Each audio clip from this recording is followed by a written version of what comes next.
오늘 오후 예배에 많이 참여하셔서 성경 300도 간증을 통해서 은혜 받고 또 우리 같이 축하하는 그런 시간을 가졌으면 좋겠습니다. 이제 성경 300도 캠페인이 끝났다고 해서 끝난 것이 아닙니다. 여러분 계속해서 어떤 분들은 올해 목표가 10독입니다. 또 8독입니다. 이렇게 말하는 분이 있습니다. 독이란 것은 그냥 장독이 아닙니다. 읽는 것인데 여러분들 많이 참여해 주시고요.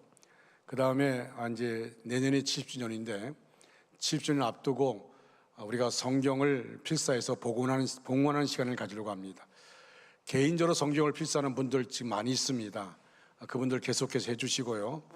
또 교회에서는 또 여러분들이 이제 요청 원하는 분들, 예를 들어서 이제 창세기 1장부터 뭐 3장까지는 누구, 4장부터 뭐 6장까지는 누구, 이런 식으로 해서 성경을 한 권을 만들려고 합니다. 한 권을 만드는데 그 성경 한 권을 만들 때 그 앞장, 넘겨서 거기 보면 몇 장부터 몇 장까지는 누구가 썼습니다.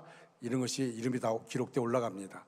그래서 그 성경 한 권을 만들게 되면 그 성경 한 권을 하나님께 봉헌하는, 그래서 그 성경 한 권은 지금은 이렇게 그 대형 큰 성경이 놓여져 있지만 이제 그 성경을 계속해서 여기다 놓을 겁니다. 그것은 우리 성도들이 쓴 성경을 가지고 놓을 겁니다. 그래서 그것은 강요 안 합니다. 뭐 누구는 몇 장부터 몇 장에서 십시오라고 말하지 않고 그냥 여러분들이 원하는 분들이 신청하게 되면 하게 되어지고, 또 종이도 여러분이 신청하게 되면 그 쓸 종이를 드릴 겁니다. 그럼 그 종이에다가 쓰셔야 됩니다. 쓰시는데 요청한 것이 뭐냐면 기도하시고 나서 쓰시기 바랍니다. 다 쓴 것을 모아서 한 권의 책으로 만들려고 합니다. 그런 이제 우리가 70주년 행사를 앞두고 이제 준비위원회가 구성되어지고 여러 가지 행사들이 있을 텐데 여러분들이 적극적으로 이렇게 동참해 주시기를 바랍니다. 할렐루야. 하나님의 그 놀라우신 은혜와 사랑과 축복이 여러분 모두와 이 시간 영상으로 예배되는 모든 가정 위에 충만하게 임하기를 주님의 이름으로 축원합니다.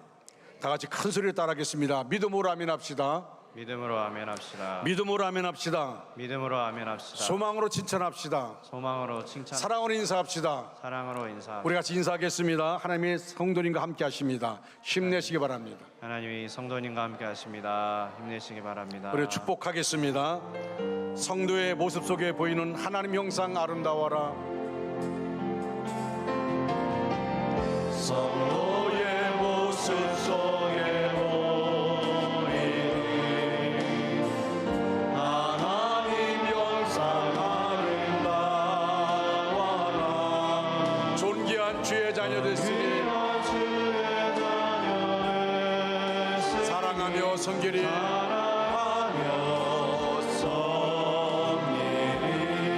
우리의 모임 중에 임하신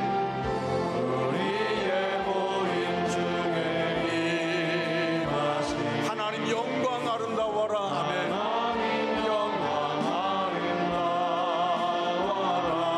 존귀한 왕이 여기 계시니 왕이 여기 계시니 사랑하며 섬기리.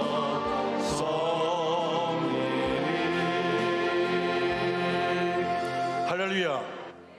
오늘은 2022년 맥주감사 주일로 지키고 있습니다.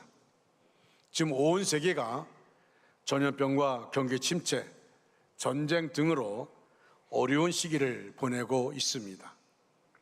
물가는 계속해서 올라갑니다. 이런 상황 가운데 우리가 맥주감사 주일 예배를 드리고 있습니다. 이 감사는 영어로 보니까 땡큐라고 말하는데 생각은 싱크입니다. 이 같은 어원에서 나온 단어라고 그렇게 말합니다. 저절로 나오는 감사도 있지만 진짜 감사는 생각하고 묵상한 결과 수확한 열매를 말합니다. 믿음의 감사는 어떤 결과를 보고 나서 감사하는 것이 아니라 미래에 주실 은혜에 미리 감사하는 것입니다. 감사할 이유를 찾아서 감사하는 것은 누구나 할 수 있습니다. 하지만 더 좋은 믿음의 감사는 주실 은혜를 생각하며 감사하는 것입니다. 미리 선제적으로 감사하라는 것입니다. 과거에 주신 것을 감사하는 것도 귀한 감사지만 앞으로 주실 것을 미리 감사하는 믿음의 감사를 하나님은 더 기뻐하십니다. 선제적 감사를 주님께 드린다면 주님은 그 감사대로 이루어 주실 것입니다. 사도 바울은 우리가 너무나 잘 아는 데살로니가서 5장 18절에서 우리를 향하신 하나님의 뜻이 뭔가를 우리에게 말씀해 주고 있습니다. 사도 바울은 하나님의 뜻이 뭔가를 말씀하면서 그 하나님의 뜻, 그것은 바로 감사라고 말합니다. 범사에 감사하라. 이는 그리스도 예수 안에서 우리를 향한, 너희를 향하신 하나님의 뜻이니라 말씀하고 있습니다. 이것은 하나님의 명령입니다. 모든 일에 감사하는 것은 하나님이 원하시는 일입니다.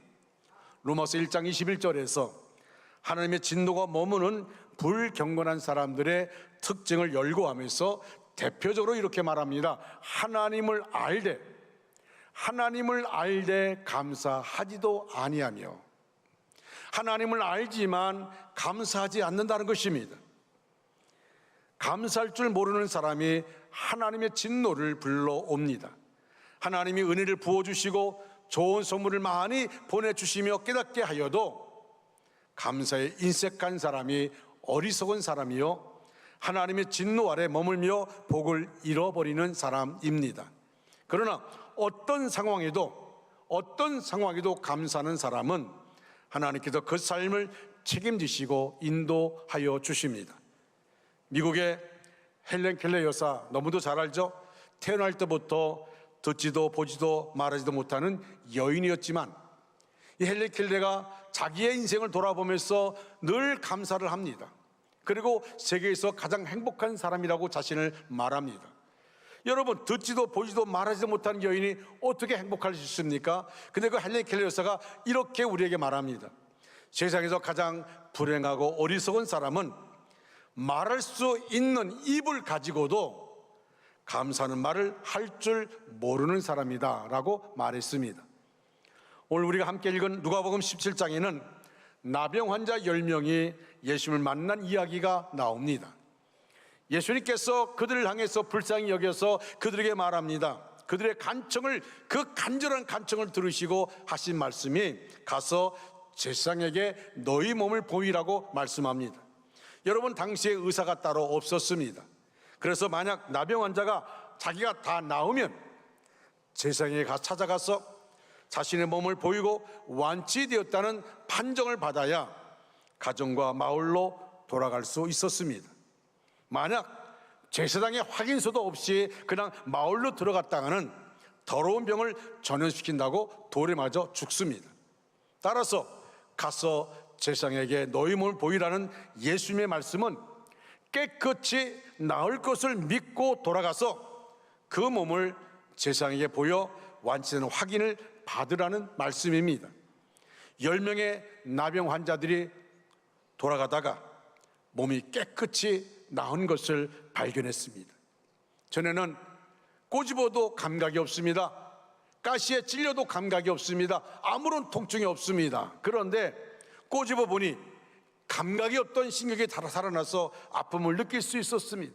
이 아픔을 느낀다는 것이 얼마나 감사한지 세상에 그런 몸을 보이니까 다 치료됐다는 판정을 받았습니다. 얼마나 감격스러운 순간입니까? 신기하게 짝이 없습니다. 가족이 빨리 돌아가 가족들을 만날 일을 생각하니까 마음이 급합니다. 그래서 9명은 가족을 향해서 뛰어갑니다. 그 중에 한 사람만은 자신이 어떻게 이 나병에서 고침받은지를 알고 생각이 났습니다. 그리고 그를 낫게 해주신 예수님께로 돌아왔습니다. 큰 소리로 하나님께 영광을 돌리고 예수님께 엎드려 감사를 표합니다. 그때 예수님이 말씀합니다. 9은 어디 있느냐? 9은 어디 있느냐? 일어나 가라, 내 믿음이 너를 구원하였느니라. 예수님 오늘도 감사하는 사람을 찾으십니다. 진심으로 감사하는 그리스도인들이 드물어서 오늘날 우리에게도 말씀합니다. 9은 어디 있느냐고 말씀합니다. 바로 애타게 감사 신앙인들을 찾으시는 것을 보게 되어집니다. 그러므로 우리는 우리는 본문의 사마리아 사람에게서 감사 신앙을 철저하게 배워야 하겠습니다. 첫째로, 누가 감사할 수 있을까요? 그 첫 번째가 예수님을 만난 사람이 감사할 수 있습니다. 이 사람은 인간적으로 소망 없는 사람이었습니다. 나병으로 결국 고름나는 것, 자기 몸에서 손가락이 떨어져 나가고 발가락이 떨어져 나가는 그 모습을 바라보면서 이제 죽음의 심각만 바라보는 절망적인 삶을 살 수밖에 없는 상황입니다. 그는 유대인도 아니고 이방인 사마리아인이었습니다. 게다가 나병 환자였습니다. 하나님의 사랑이니 은혜니 축복과는 거리가 먼 사람이었습니다. 그런데 예수님을 만나자 갑자기 상황이 달라졌습니다. 절망적인 상황에서 희망을 보게 됐습니다. 절망적인 상황에서 감격을 느낄 수 있었습니다. 예수님이 그를 측은히 여기시며 바라보십니다. 그에게도 예수님의 말씀이 임했습니다. 그에게도 하나님의 은혜의 약속이 주어졌습니다. 그가 평생 짊어지고 있는 불치의 질병에 대한 치료의 은총이 임했습니다. 할렐루야. 예수님은 어떤 분이시기에 그분을 만난 모든 사람에게 이런 놀라운 일들이 일어날까요? 여러분, 저와 여러분이 믿는, 저와 여러분 우리가 믿는 예수님은 누구십니까? 예수님은 이 세상을 창조하신 창조주이십니다. 할렐루야. 예수님은 온 인류를 구원하러 오신 구세주이십니다. 예수님은 죄와 사탄 그 모든 악을 다스리고 심판하시는 심판주이십니다. 예수님은 절대적인 능력을 가지셨으며 불쌍한 이웃 인생들에 대한 따뜻한 사랑을 가지고 은혜를 부어주시니 분이 바로 예수님이십니다. 오늘도 예수님을 만난 사람은 누구나 이런 은혜와 복을 경험하게 됩니다. 안고 있는 모든 문제가 해결받습니다. 고통스럽고 무거운 짐을 맡기고 안식을 누릴 수 있습니다. 이렇게 예수님을 만나고 놀라운 은혜를 체험한 사람이 감사할 수 있습니다. 은혜를 체험하지 않으니까 감사에 인색한 겁니다. 은혜를 체험하지 않으니까 감사할 줄 모릅니다. 예수를 만난 은혜가 없으니까 감사할 줄 모릅니다. 그러나 예수를 만나면 인생이 달라집니다. 놀라운 변화가 일어납니다. 그러면 즉시 다시 예수님께 돌아가서 감사를 표현할 수가 있습니다.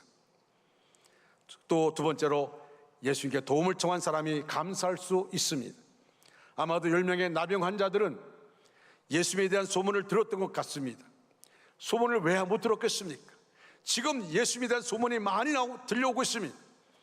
예수를 만난 환자들이 어떤 병이든 다 고침받은 소문을 들었던 것입니다. 안지미가 일어나고 소경이 눈을 뜨게 되어지고, 그리고 각생 병자들이 예수를 만나서 고침받은 사진들을 그들이 들었던 것입니다.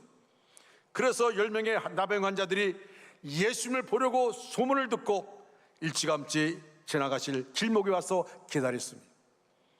그 예수님이, 수많은 병자를 고친 예수님이 자기 마을로, 자기 지역을 지나간다는 얘기를 들었습니다. 그래서 부푼 기대를 가지고 지금 길목에서 기다립니다. 그들은 더 이상 가까이 갈 수 없습니다. 예수님 앞에 나갈 수가 없습니다. 그랬다가는 이 더러운 문둥이들이 죽으려 환장했나라고 사람들이 돌을 던지면 죽을 수밖에 없습니다. 나병이 고침받기 전에 돌에 맞아 죽을 판입니다. 그들은 먼 발치에서 지나가시는 예수님, 무리를 지어 지나가시는 예수님의 무리를 보면서 그 예수님께 큰 소리로, 그 10명의 나병 환자가 큰 소리를 외칩니다. 주 예수님, 우리를 불쌍히 여겨 주시옵소서. 예수님, 우리를 불쌍히 여겨 주시옵소서.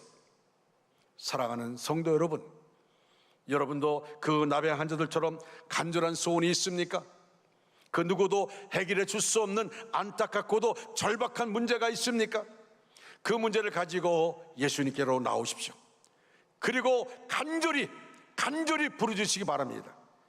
예수님이 들으시고는 그냥 지나칠 수 없게 여러분의 마음을 표현해 보십시오. 여러분, 소경 바디메오가 예수님이 지나갈 때 얼마나 큰 소리로 외쳤던지, 주변 사람이 시끄럽다고 말하지 말라고, 소리치지 말라고 해도 그는 그 기회를 놓칠 수가 없었습니다. 그래서 더 큰 소리로 외칩니다. 지나가시던 예수님의 발걸음이 멈춰졌고 그 소경 바디메오가 고침받게 됐습니다. 눈을 또 보게 되었습니다. 그렇습니다. 오늘날 우리도 마찬가지입니다. 우리가 적당히 하는 것이 아닙니다. 우리가 어떤 문제가 있든지, 내 힘으로 감당할 수 없는 문제가 있다 할지라도 우리가 간절한 마음으로 외치고 또 외치면 주님은 우리의 소리에 귀를 기울이십니다. 우리의 소리에 귀를 기울이시고 들으십니다. 여러분, 예수님께서 여러분의 기도를 들어주십니다. 여러분의 질병을 치료해 주십니다. 여러분의 문제를 해결해 주십니다.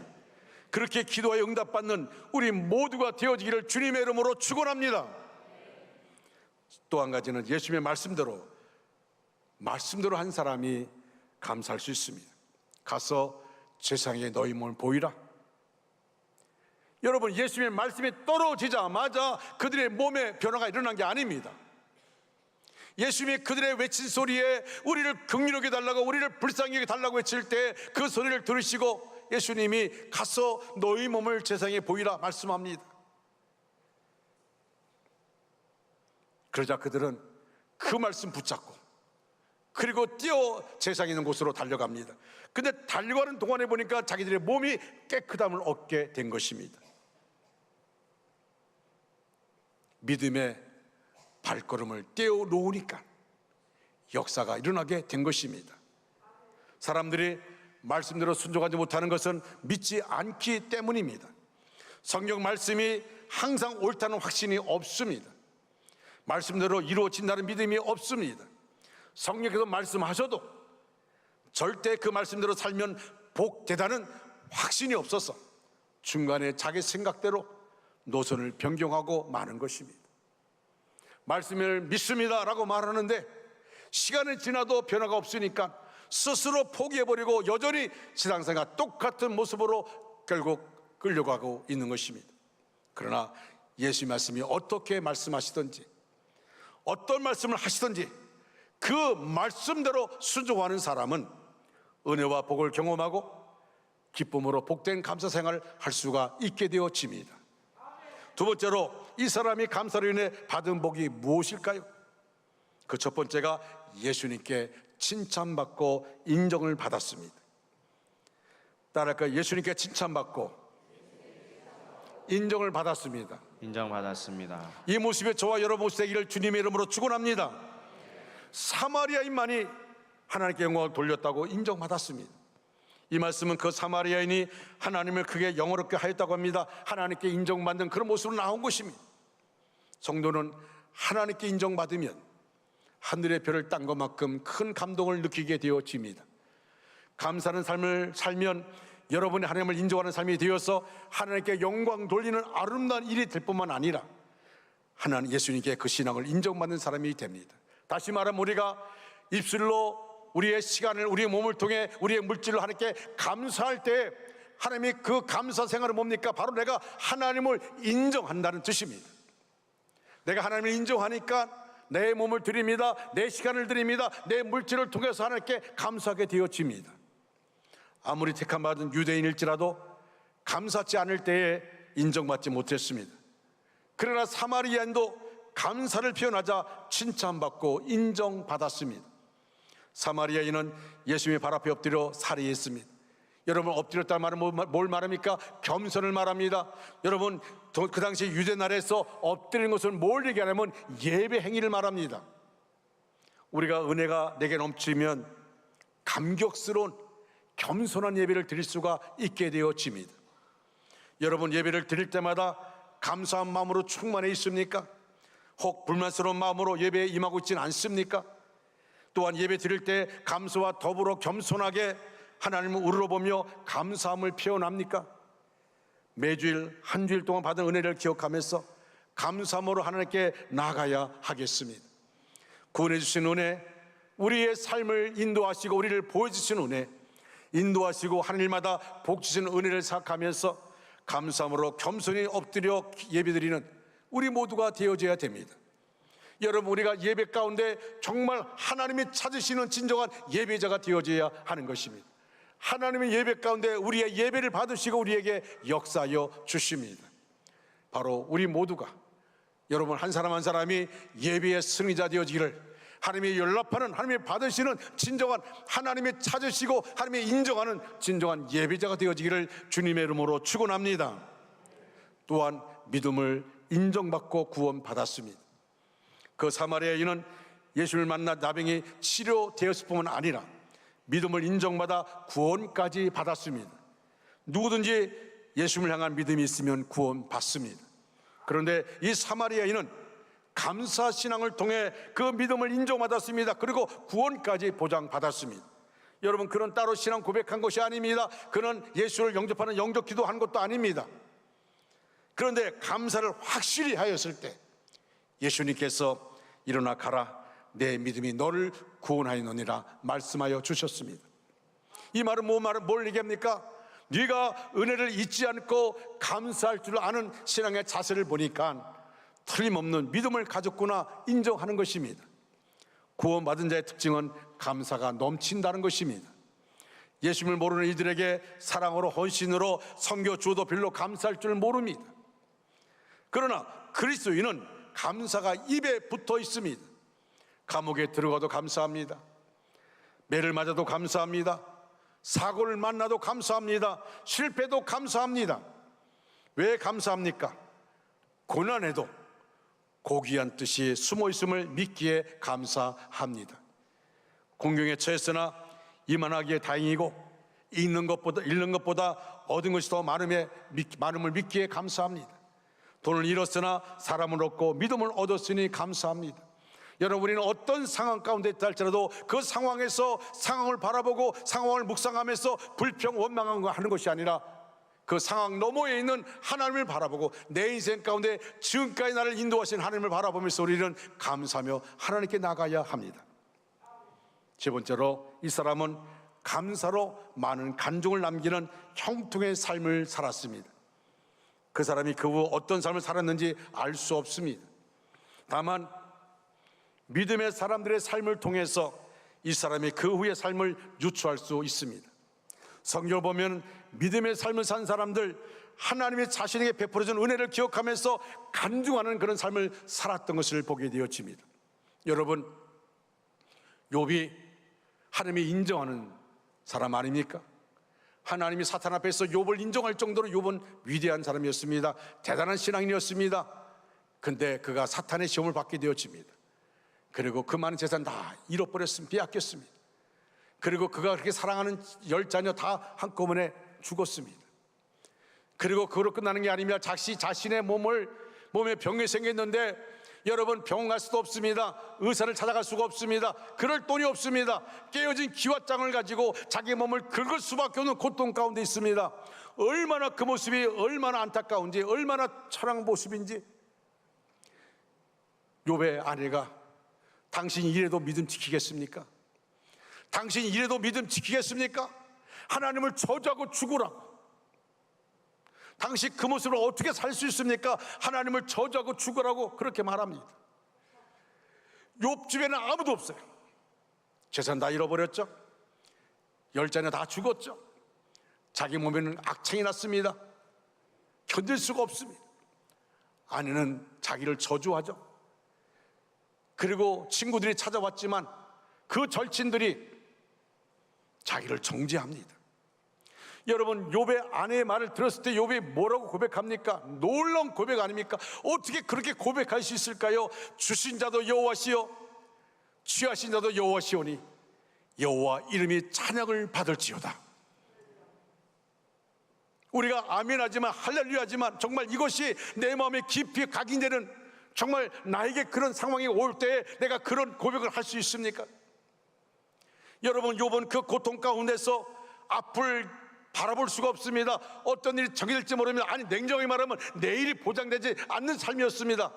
그런데 욥은 그 가운데도 하나님께 영광을 올려드리고 있습니다. 다시 말하면 그 환난 가운데도 그런 초점을 하나님께 맞췄습니다. 하나님, 내가 이 모습, 지금 초라한 모습이요 비참한 모습이지만 하나님, 나를 통하여 영광 받아 주시옵소서. 결국 욥은 후에 갑절의 복을 받지 않습니까? 우리는 욥을 바라보면서 욥의 인생을 끌어보면은 절망할 수밖에 없고, 끌어보면은 그런 정말 인생을 비관하고 자살할 수밖에 없는 상황입니다. 여러분, 유나 가정 보십시오. 유나가 무슨 죄가 있습니까? 어떻게 부모가 유나를 그렇게 해서 유나를 한 번도 꽃피는 인생 살지 못하고 죽게 만듭니까? 아무리 절망적인 상황이라 할지라도 어떻게 그렇게 유나 인생은 그렇게 망치갈 수 있습니까? 이게 인생입니다. 욥을 바라보면 곳곳마다 그럴 수밖에 없는 상황입니다. 아니, 절망할 수밖에 없고 자살할 수밖에 없는 상황입니다. 그러나 욥은 그 가운데도 하나님을 바라봅니다. 그리고 욥이 뭐라고 고백하는지 아십니까? 나는 그 고백을 너무 좋아해요. 내가 전에는 주의 말씀을 귀로만 들었습니다. 내가 형통할 때는 주의 말씀을 귀로만 들었습니다. 내가 잘 될 때는 주의 말씀을 귀로만 들었습니다. 근데 내가 고통 가운데 빠져보니까 이제는 눈으로 봅니다. 내가 귀로만 들었던 것을 회개합니다. 내가 귀로만 들었던 것을 회개합니다. 이제는 주의 역사를 눈으로 보게 되었습니다. 그리고 자기를 정죄했던 친구들을 위해서 제사를 드리고 그들을 용서할 때 하나님 그에게 갑절의 복을 허락해 주십니다. 여러분, 우리는 성경에서 신앙의 위인들 보십시오. 욥만 그렇습니까? 수많은 위인들이 정말 절망적인 상황 가운데도 믿음 잃지 않고, 절망적인 상황 가운데도 감사를 잃지 않고, 감사함을 통하여서 하나님의 은혜를 경험하고 그들을 통해서 우리가 신앙생활은 이렇게 하는 것이구나. 여러분, 성경 곳곳마다 얼마나 놀라운 간증들이 나타납니까? 여러분, 그것은 하나의 글로, 한 대목으로, 어떤 것은 한 장으로, 어떤 것은 몇 절로 만들었지만 그 안에는 수많은 인생의 역정이 있는 것입니다. 사랑하는 성도 여러분, 우리도 많은 믿음의 간증을 남겨야 하지 않을까요? 간증을 만들며 살아야 하지 않을까요? 지금은 어렵지만 그 절망적인 상황 가운데 하나님 나와 함께 하셨고, 내가 지쳐 쓰러질 때도 나를 붙잡아 주셨고, 내 등 뒤에서 나를 밀어주시고, 그래서 결국 내가 이렇게 내 삶 가운데 일어서게 되었습니다. 여러분, 그런 간증이 우리 가운데 있어야 되지 않을까요? 지금은 어렵지만 저는 우리 원주 중학교 성도들이 이런 간증이 있기를 간절히 소원합니다. 여러분, 감동적인 일화가 있습니다. 메리 리드 선교사는 인도에 건너가서 그리스도의 선한 사업을 많이 했습니다. 나병 환자들이 모인 곳에 가서 그들을 섬겼습니다. 그런데 아무리 그들에게 예수의 복음을 전해도 그들이 듣지 않는 것입니다. 왜? 리드 선교사는 몸이 건강한 사람이에요. 몸이 건강한 사람이 자기들이 와서, 자기들은 지금 절망적인 상황을 살고 있는데 나병 환자들에게 복음을 전하니까 그것이 마음에 와닿지 않습니다. 근데 얼마 지난 다음에 이 메리 선교사에게 몸에 이상이 생겼어요. 그래서 선교를 포기에 중단하고 고국으로 돌아와서 정밀 검사를 받다 보니까 의사가 판명하기를 당신은 지금 나병에 걸렸습니다. 그렇게 말하는 겁니다. 당신 나병에 걸렸습니다. 여러분, 그러면은 나병에 걸렸단 말 듣고 좌절하고 낙심해야 할 텐데 의사가 당신 나병에 걸렸습니다 라고 밝히는 순간 메리는 무릎을 꿇었습니다. 그리고 그 의사 앞에서, 자기 가족들 앞에서 이렇게 기도하는 겁니다. 하나님, 제게 나병을 주셔서 감사합니다. 제게 나병을 주셔서 감사합니다. 이제 인도로 돌아가서 나병 환자들을 돌볼 수 있게 되었습니다. 섬길 수 있게 되었습니다. 하나님 감사합니다. 기도한 다음에 그는 다시 인도로 돌아가서 나병 환자들을 섬길 때에 그들이 예수를 영접하는 역사들이 나타나게 된 것입니다. 자기의 인생 가운데 정말 이것은 믿음의 사람이 아니고서는 도무지 이런 일을 할 수 없습니다. 우리가 환난과 고통과 어려움 가운데 있을 때 우리가 우리 주변 사람이 뭘 보여야 됩니까? 믿음의 모습을 보여줘야 됩니다. 절망하는 모습이 아닙니다. 좌절하는 모습이 아닙니다. 믿음의 모습을 보여줘야 됩니다. 믿음의 모습을 보일 때 바로 그것이, 저 사람은 믿음의 사람이구나. 여러분, 얼마나 감사 생활을 하고 계십니까? 이 세상에서 가장 행복한 사람, 감사하며 사는 사람입니다. 감사하는 말과 감사의 행위가 그 사람을 행복하게 만듭니다. 아무리 많이 가졌어도 감사하는 마음이 없고 늘 불평, 불만이 많은 사람, 불행한 사람입니다. 행복은 오직 감사하는 마음을 가진 자에게 있습니다. 뿐만 아니라 감사하는 사람이 하나님을 기쁘시게 하고 감사하는 사람에게 하나님께서 더 큰 복을 주십니다. 사랑하는 성도 여러분, 이제 말씀을 마무리하겠습니다. 사업이 어려움에 빠져 있습니까? 기도해도 응답이 오지 않습니까? 기대한 대로 자녀가 성장하지 않습니까? 그래도 감사를 해보시기 바랍니다. 없는 것으로 인해 원망하지 말고 이미 주신 것으로 인해 감사하기를 바랍니다. 사라진 것으로 인해 불평하지 말고 남은 것으로 인해서 감사하시기 바랍니다.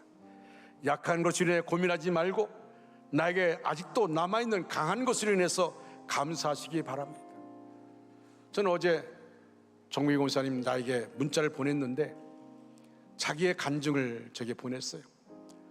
제가 그 간증을 읽으면서 얼마나 감동이 되던지 제가 제 아내에게 그 감정을 보냈어요. 제 아내가 그 감정을 보더니 너무너무 감동이 되는 거예요. 오늘 오후에 간증하는데 3분짜리를 하라 해서 내가 5분 하라 그랬어요. 5분. 너무 감동이 돼서. 인생 가운데 여러분 앞이 안 보이고 내 주변에 온통 예수 믿지 않은 사람이 있다 할지라도 내 눈물의 기도, 내 삶을 통해서 그들이 주 앞에 나올 수 있다는 사실이 얼마나 감사한지 모릅니다. 여러분이는 간증할 것이 많지 않습니까? 저도 간증할 것이 수없이 많아요. 제가 어제 우리 장손 아들 결혼식이라 제가 부천에 갔는데 우리 집의 조카 장손이 우리 임원평 목사님 시무했던 부평 신천교회 담임 목사입니다. 근데 그때 누님 가족들 만났는데 우리 누님이 80이 넘으셨어요. 저를 붙잡고 그 많은 사람 앞에서 품에 안겨서 막 울고 있어. 이제는 연세가 많아지니까 가족들이 보이고 귀한 것이죠. 제가 꼭 안아줬어요. 누가 보든 말든 꼭 안아줬습니다. 그래서 제가 떠날 때 또 우시더라고요. 그 누님이 우리 교단의 차준희 교수입니다. 하나님께서 우리에게 역사하시는 모습들, 여러분 우리는 다 나름대로 보면 간증이 있어요. 다 간증이 있어요. 제가 그런 말 했습니다. 우리가 이렇게 우리의 자녀들, 우리의 손자 손녀가 이렇게 신앙생활하는 것은 우리 아버지 할아버지의 그 눈물의 기도, 그 장로님 그분의 눈물의 기도가 있었기 때문에, 그 눈물의 기도 뿌린 씨앗이 있기 때문에 우리가 이렇게 살게 된 것이다. 모든 것이 하나님의 은혜입니다. 아무것도 당연한 것이 없습니다. 다 하나님의 은혜입니다. 다 같이 우리 일어나실까요? 다 같이 일어나셔서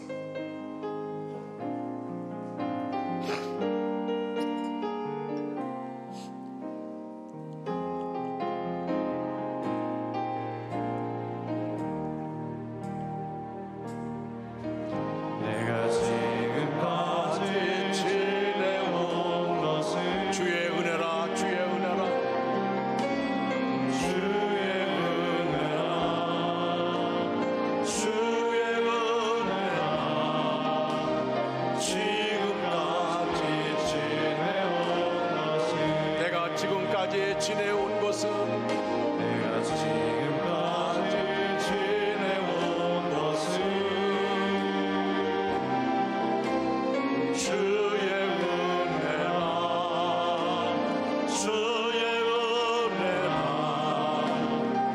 지금까지 지내온 것은 아멘. 주의 은혜라 주의 은혜라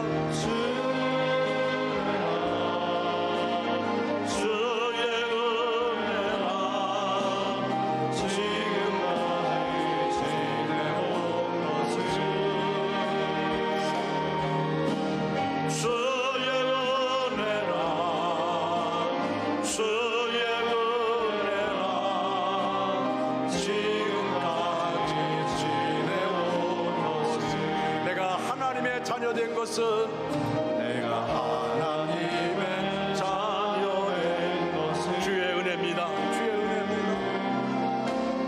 주의 은혜라 주의 은혜라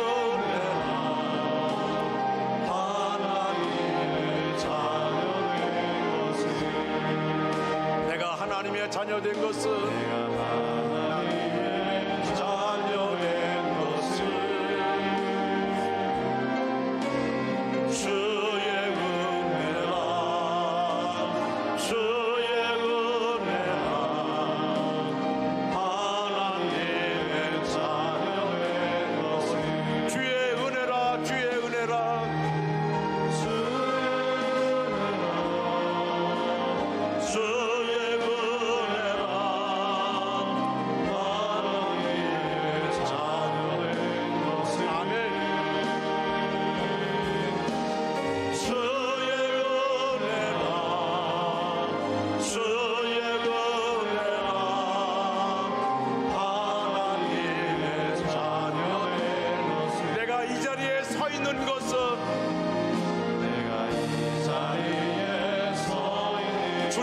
은혜입니다. 주님의 은혜입니다.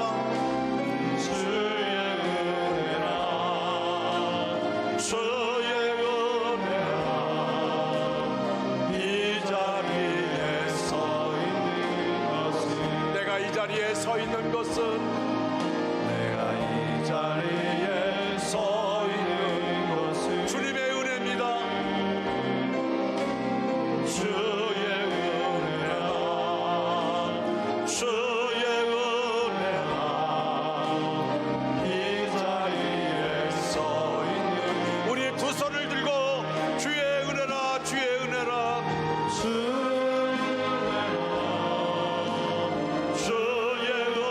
은혜라. 이 자리에 서 있는 것은 주의 은혜라, 주의 은혜라, 주의 은혜라, 주의 은혜라. 이 자리에 서 있는 것은 이 주의 은혜라, 주의 은혜라, 주의 은혜라, 주의 은혜라. 이 자리에 서 있는 것은 아멘. 주의 은혜라, 주의 은혜라. 이 자리에 서 있는 것은 그렇습니다. 하나님, 주님의 은혜입니다. 내가 하나님의 자녀가 된 것도, 내가 이 자리에 서서 주 앞에 예배 드리는 것도 주님의 은혜입니다. 주님이 여기까지 우리를 인도하여 주셨습니다. 힘들고 지치고 어려움 당할 때, 나의 인생에 희망이 보이지 않을 때도 우리를 붙잡아 주시고 내가 너와 함께하지 않느냐 말씀하신 아버지 하나님, 우리 원주중앙교회 믿음의 권속들 삶 가운데 감사를 잃지 않고 늘 감사함으로 하나님께 나가는 자 되게 하여 주시옵소서.